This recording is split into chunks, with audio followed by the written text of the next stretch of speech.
નમસ્કાર મિત્રો, સ્વાગત છે તમારું ગુજરાત લાઈવ યુટ્યુબ ચેનલમાં। મિત્રો, આજના સમાચાર વિશે વાત કરતા પહેલા જો તમે અમારી ચેનલમાં નવા છો તો નીચે લાલ કલરનું સબસ્ક્રાઇબ બટન આપેલું છે તેને દબાવીને બાજુમાં રહેલા ઘંટડી બટનને પણ દબાવી દેજો, જેથી મારા આવનારા તમામ વિડીયોની માહિતી તમને મળતી રહે। મિત્રો, સુરત બેઠક ઉપર ભાજપના ઉમેદવાર મુકેશ દલાલ દેશના 28મા અને ભાજપના પહેલા બિનહરીફ સાંસદ બન્યા છે।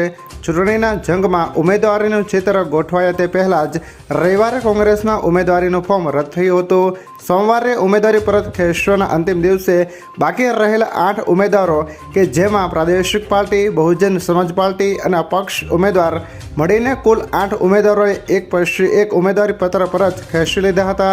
આ ઘટનાક્રમ બાદ બપોરે 3 વાગ્યાના ટકોરે એકમાત્ર ઉમેદવાર તરીકે ભાજપના મુકેશ દલાલ બાકી રહેતા જિલ્લા કલેક્ટરે મુકેશ દલાલને સુરત સંસદીય બેઠકના સાંસદ તરીકે બિનહરીફ ચૂંટાયેલા જાહેર કર્યા હતા।